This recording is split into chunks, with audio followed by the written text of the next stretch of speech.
May it please the Court. My name is Carrie Jackson, and I, along with my co-counsel, Dennis Jones, represent the appellate in this case, David Taylor. We're here today on an appeal from Mr. Taylor's conviction on 2 counts of Hobbs Act robbery and 1 count of possessing a firearm in furtherance of that robbery. As a result of these convictions, Mr. Taylor was sentenced to a total of 336 months imprisonment. There are 3 issues that we raise on appeal today. The first issue is whether the Hobbs Act and 924C convictions should be reversed because the defendant was not allowed to present evidence regarding interstate grown marijuana. Prior to trial, the government made a motion in limine to prohibit the introduction of evidence that marijuana grown and sold solely in Virginia would not affect interstate commerce. In their brief in their motion in limine, the government cited Williams for the proposition that the robbery of a drug dealer per se affects interstate commerce. And based upon the government's interpretation of Williams, the court granted the government's motion and precluded the defendant from presenting this theory of the case. However, because Williams does not stand for the proposition that targeting marijuana dealer affects interstate commerce per se, excluding this evidence denied the defendant his constitutional right to make an adequate defense. Well, Williams is pretty clear that we look at drug dealing as a class, because if you look simply at an individual drug dealer, you're almost never going to get substantial impact upon interstate commerce. But that objection was raised in the Williams case, and Williams says, no, you have to aggregate it and look at drug dealing as a class, and drug dealing as a class certainly affects interstate commerce. Although in Williams, the court does consider the fact that drug dealing as a class affects interstate commerce, because as they showed in Williams, only a de minimis effect must be shown. Williams doesn't stand for the...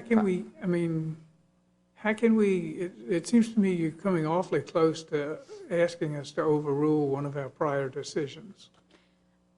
No, Your Honor, respectfully, I don't believe that's the case. And I don't think that's the case because in Williams, there was a stipulation made by the defendant that said that drug dealing, in that case, the robbery of the drug dealer per se affected interstate commerce. And because the defendant made that stipulation in that case, that met the jurisdictional prong that the Hobbs Act requires. I'm not sure that whether there was a stipulation or whether it isn't, that affects the general language in Williams or the language in Williams that when you're considering these, you've got to consider drug dealing as a class, that you have to consider not the, when you're considering the effect under the Hobbs Act, you've got to consider the activity in the aggregate as having an effect. And Your Honor, I think that in U.S. v. Needham, which is a Seventh Circuit case, the court specifically addressed that issue. They discussed the difference. That was my problem with your brief, is you were referring to a Seventh Circuit case, and our own precedent in Williams is rather different. I believe that the correct ruling of Williams, Your Honor, is to say that they proved both elements of the crime by showing that, through the stipulation showing the jurisdictional predicate, and then they also showed that they were drug dealers, that they were in fact drug dealers. So under that rationale, I believe that both were satisfied, and that's the same rationale that the court follows in the Second and Seventh Circuit. They also hold that you must show not only the jurisdictional predicate, which is what gives the federal court the authority to hear this case, but also that you have to show that they robbed the drug dealer. But I don't understand, again, in light of the Williams decision, how it's relevant whether the marijuana or whatever drug there might be was grown in a particular state. I don't understand what relevance it has if there's a prior decision of the court in Williams which says drug dealing as an activity satisfies the affecting element of the Hobbs Act. I mean, you know, the problem I'm having here is you have a district judge with a pretty clear decision, and he follows the decision, which we're trying to get district judges to do in this circuit, and then we pull the rug out from under on appeal and create all kinds of riptides in the jurisprudence. That, just as a jurisprudential method, seems difficult to me.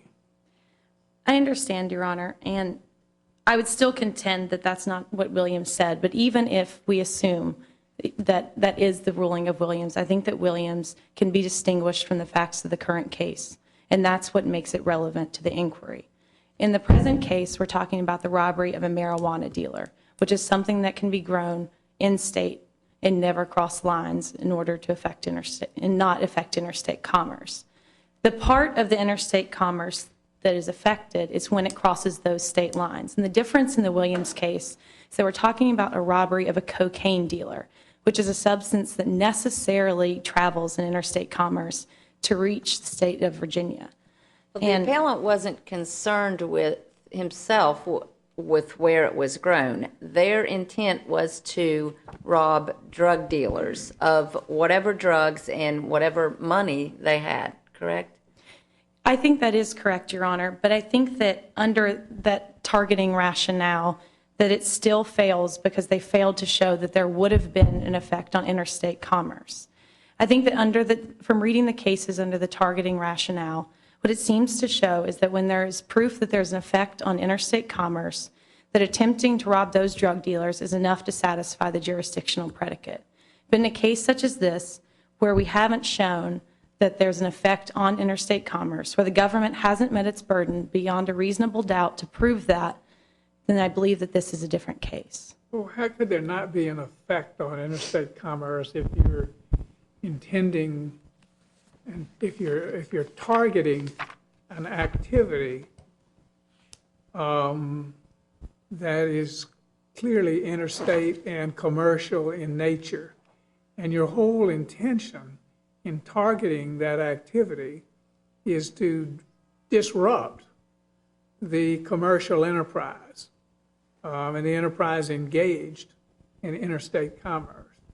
And, if you combine, you have an effect element and an intent element here, and if you combine the effect of drug dealing as a class upon interstate commerce, and then you have the defendant intending to target that very activity. How does that, I don't understand how that gets outside the Hobbs Act. I mean, what you seem to want is to have the Hobbs Act turn on exactly what they found in the robbery, or what they, or where the marijuana was grown. And those are sort of incidental, and to have the jurisdictional inquiry turn on where the marijuana may have been grown or how much money you might find in a cache. Let's say you're robbing a commercial establishment. Would it really matter whether you find a penny in the till or $500,000 or $500 in the cash register? I mean, can the Hobbs Act turn on those sorts of fortuities when it's very clear that the act was intended to target interstate commerce and to disrupt it?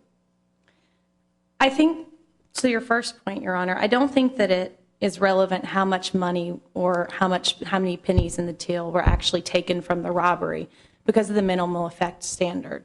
There have been several decisions that have said that the amount that's taken is not what's important because we keep the standard so low.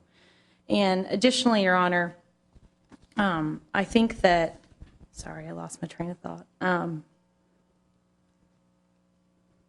Additionally, as the court has held, both in Peterson, Parks, and Needham, which I know those are from different circuits, as we've discussed earlier, but they're not requiring much proof at all to show that there was an effect on interstate commerce in each specific case.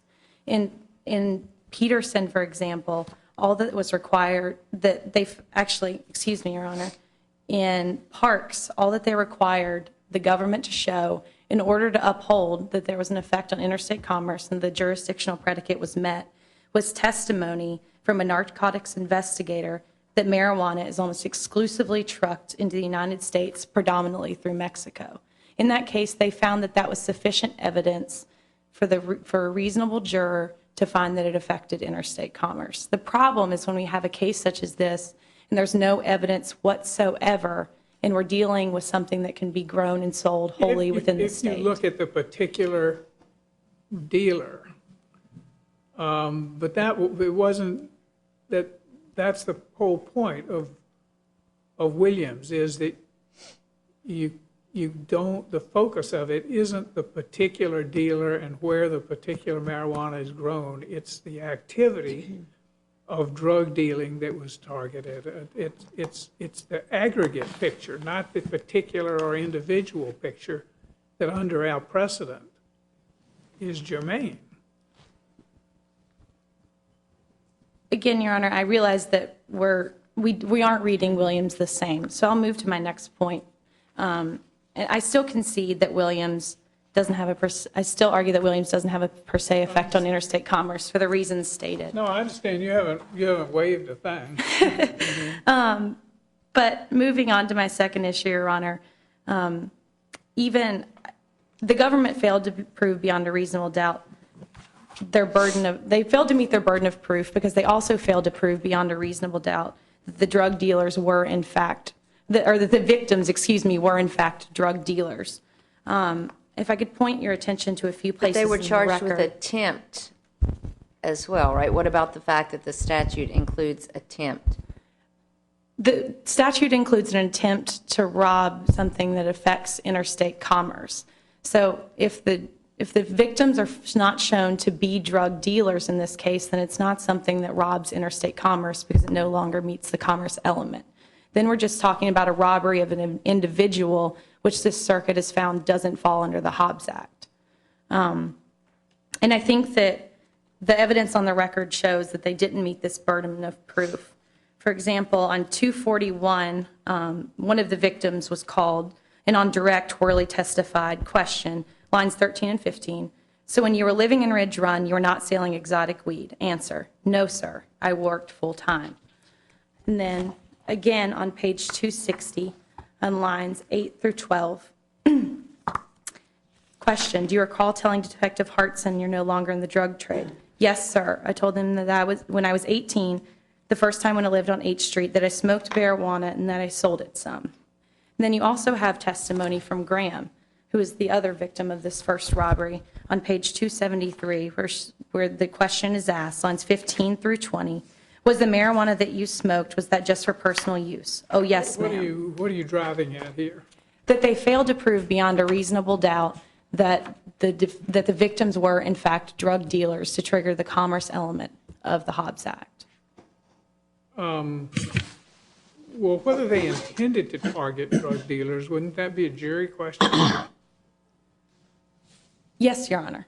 That would be a jury question, whether they intended to rob drug dealers. But within that question, the jury is also going to have to find that they were, in fact, drug dealers. They can't intend to rob drug dealers if they weren't drug dealers. And that's the part that triggers the Hobbs Act. You can still intend to rob drug dealers just because they're not actually drug dealers. But that connection, Your Honor, is too attenuated under the Hobbs Act. Intending to do something that would never affect interstate commerce isn't enough of an effect to be able to satisfy the jurisdictional predicate. In the Hobbs Act, there are two elements of the crime. And one is that you must prove beyond a reasonable doubt that it affected interstate commerce. In order to do so, there has to be some evidence on the record that it did, in fact, affect interstate commerce. And if they aren't drug dealers. And in the second robbery, the ATF agent testified that he had interviewed the victim, Mr. Lynch, and that Mr. Lynch had stated he was involved in a drug deal prior to the home invasion where he'd purchased marijuana. That's true, Your Honor, but we're talking about beyond a standard of beyond a reasonable doubt. That testimony by the officer is uncorroborated by Mr. Lynch, who didn't take the stand himself. And additionally, his wife did get on the stand and explicitly stated that neither of them were drug dealers, and she even quipped that she was insulted by It's a that. jury question as to whether you credit that sort of evidence, and you have, the jury could well have believed that these people were, in fact, drug dealers. It was based on the fact that Fitzgerald had selected these folks based on a number of tips that the occupants were in fact drug dealers, and there was testimony that the group expected to find drugs and money in the robbery. I think that they actually took jewelry and electronics and CD players and things that may well have been proceeds of drug crimes.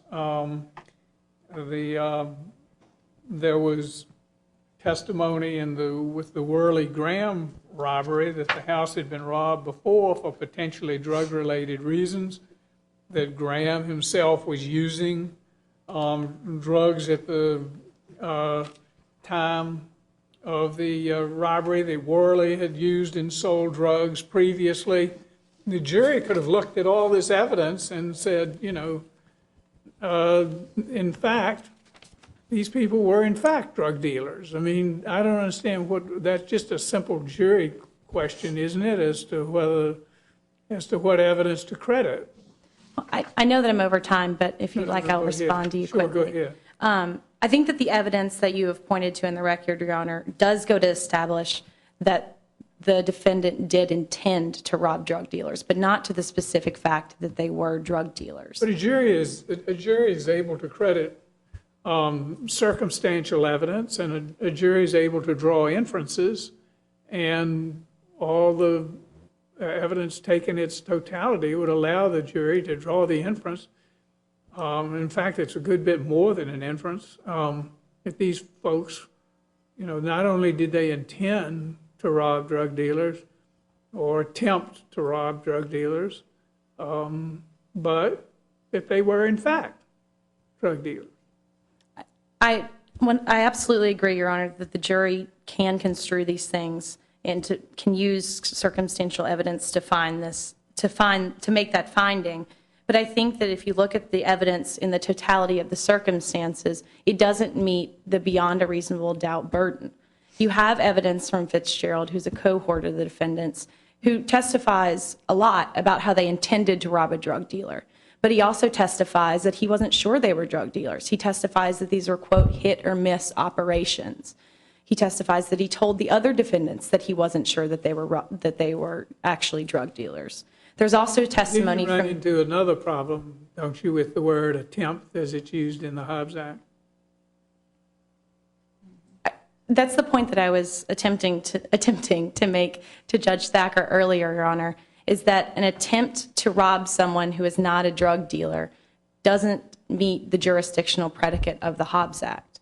To attempt to rob someone who isn't engaged in commerce, an individual, isn't enough proof to engage the predicate of the Hobbs Act. All right, we thank you. Thank you, Your Honor.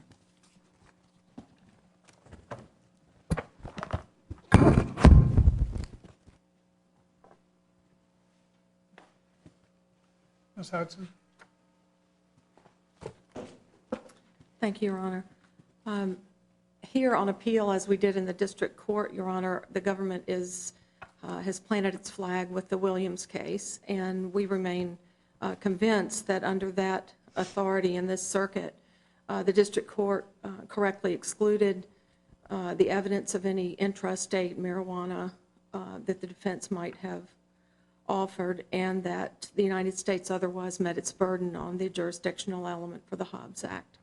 As the court has noted, there was significant evidence in the record from which the jury could have easily concluded that Mr. Lynch as well as Mr. Worley were drug dealers, but our position is that with regard to the charge and the conviction in this case, which included attempt, that the jury could well have found that the defendants intended to rob drug dealers, targeted drug dealers, Do you and think the thereby. intent to rob drug dealers is enough, irrespective of whether they were in fact drug dealers? I think it is, Your Honor. And again, we think the record supports or would support the jury's finding that they were drug dealers. But even absent that, I think this court's holdings in Brantley and Buffy reach the government's or support the Of course, there government's wasn't a view. special verdict, so we really don't know whether the jury found that there was an attempt or whether it was or whether they were in fact. But I do gather that whereas the attempt may be sufficient in light of the statute to convict, and of course the charge that was given by Judge Conrad reflected almost verbatim the statutory language. My point was that given the circumstantial evidence here, given the tips that Mr. Fitzgerald and his crew had received, given the jewelry and the electronic devices that were taken, given the past history of drug use and all that the jury could have inferred that not only did they attempt to rob, but they did in fact. Right. And I think that's exactly right, Your Honor. And I think also under the Buffy and Brantley decisions in this circuit, it is clear that if the facts are as the defendants believe them to be, and they intended to commit this crime, they intended to intended and attempted to rob drug dealers. And as this court said in Buffy, the defendants can find no shelter in their misperception of reality, even if it was a misperception. So we think that we did meet our burden under either theory there, but I think our stronger argument is clearly. You have to ask, when you step back a minute, you have to ask, what did Congress intend with this statute, the Hobbs Act, and what they really intended to do, just as an overall matter, was to protect interstate commerce and activities that generally engaged in interstate commerce from criminal disruption.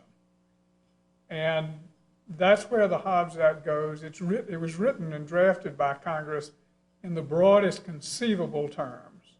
And its purpose was to protect this activity in interstate commerce from criminal disruption. And that's what you have here. And you can't, I don't think, take a statute written with this breadth and try to chew it up. I agree, Your Honor, and I think that the Supreme Court's decision in Gonzalez v. Raich also highlights the court's point there when it clearly includes the concept, the very straightforward concept of supply and demand, and the notion that with regard to this intrastate marijuana that the government believes is absolutely incorporated there, that the homegrown product or the domestically grown product affects just as much interstate commerce because it clearly removes the ability for an out-of-state dealer, for example, to sell his product in that state. At least I think that's clear from the It is an Raich odd case. twist here, though, that that drug dealing and an illegal activity is part of interstate commerce, and it doesn't. When Congress passed the Hobbs Act, I presumably was thinking of legitimate interstate commerce, but we have an awful lot of decisional law, I guess, which says that that it doesn't matter whether the commercial activity is legal or unlawful, as long as it's commerce.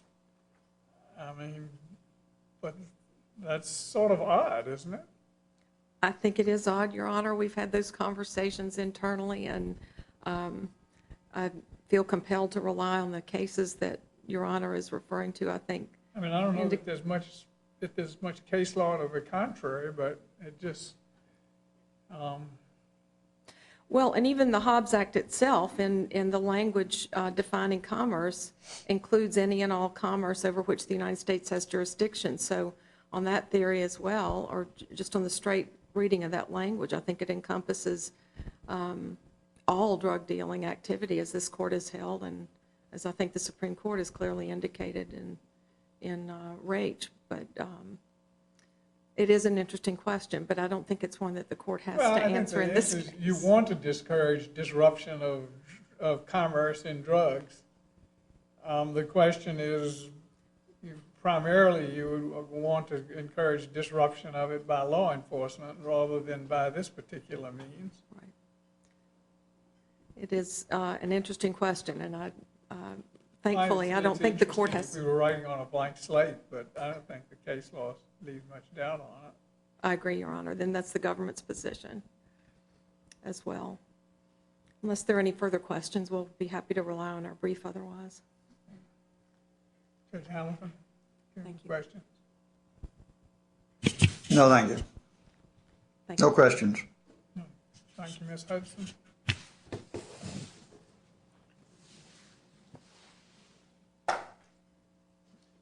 Mr. Jones?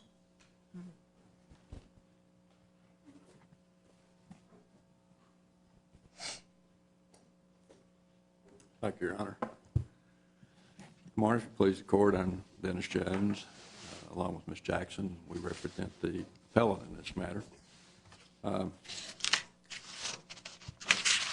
The target of this case was not drug dealers per se, but throughout the evidence, Mr. Fitzgerald testified that the object was, quote, marijuana drug dealers. That was explored on numerous occasions by the government. Judge Conrad examined Mr. Fitzgerald. His testimony was always that they were focusing on marijuana drug dealers. To me, that is significant because, as Judge Wilkinson, as you inquired about the class, it's been my experience that drug dealers is a concept, is a business, if you will, but there are subclasses within that general described occupation. I've been doing this for 40 years, 8 of which was prosecutor. What my finding is that you have cocaine dealers, and they traditionally stay within that field, cocaine or crack cocaine. You have heroin dealers. There's very seldom a crossover. You have the pill pushers, prescription pill pushers, oxycodone. We've had all those cases come before us. Right now, we have. Where is this leading? Does the fact that we ought to have the Hobbs Act depend on what drug it is? Well, to me, I was getting to that. I think as I read Williams, Peterson. Marijuana is not all homegrown. It's not, but that's really the issue here. It can be pretty profitable interstate. It is. Just the day that we filed our brief, there were 300 plants that were seized in Buchanan County, Virginia. Some of it's probably going to be transported out of state, if the truth be known about it. But what are we, if we're going to go at this drug by drug, what are we to take judicial notice of? No, sir. I think that it is an element of the case that requires some proof. In the Williams case, for example, there was a stipulation that was signed off on by the defendant and read to the jury, and that was a cocaine and heroin case. And that stipulation conceded the jurisdictional point, that it traveled in interstate commerce. And in the Parks case, for example, in the Second Circuit, which I read. But when you get down to it and you're looking not at the Hobbs Act, but you're looking at the proper scope of the Article 1, Section 8 power in commerce, and you look at a case like Wickard v. Filburn and the Supreme Court's Commerce Clause jurisprudence in Lopez, they've always gone at this question of effect in the aggregate. Lopez said, the question is, does the activity taken that Congress wishes to regulate, does the activity taken in the aggregate have an effect, a substantial effect upon interstate commerce? They've never gone at it particular player by particular player by particular player. And wouldn't you say that just in the Article 1, Section 8 context, that Wickard v. Filburn and Lopez support the kind of aggregation that our own precedent and Williams undertook? I think it does, Your Honor, but I also think that Peterson, Parks, and Needham also take that into consideration. There's also a much greater privilege here, and that's the Fifth and Sixth Amendment right of a defendant to put on his theory of the case. Mr. Taylor was denied that right because his theory of the case was to present evidence that showed and demonstrated to the jury that the marijuana dealers, that it did not travel in or affect interstate commerce. That's his theory of the case. That was his theory of the case the first time it was tried, and it was a hung jury, and that was his theory of the case the second time, in addition to the fact that the victims in this case were not, in fact, drug dealers. The defendant is entitled to present some degree of evidence on this. That makes it a mixed question of law and fact in the application of Williams. All right, we thank you, sir. Thank you. It's a pleasure being before you. I'd like to thank you and Ms. Jackson both for your contributions to the court. Ms. Jackson, we always enjoy having student counsel, and they invariably do a fine job as you've done this morning. And we'd like to adjourn court and come down and greet counsel. This honorable court stands adjourned, signed and die. God save the United States and this honorable court.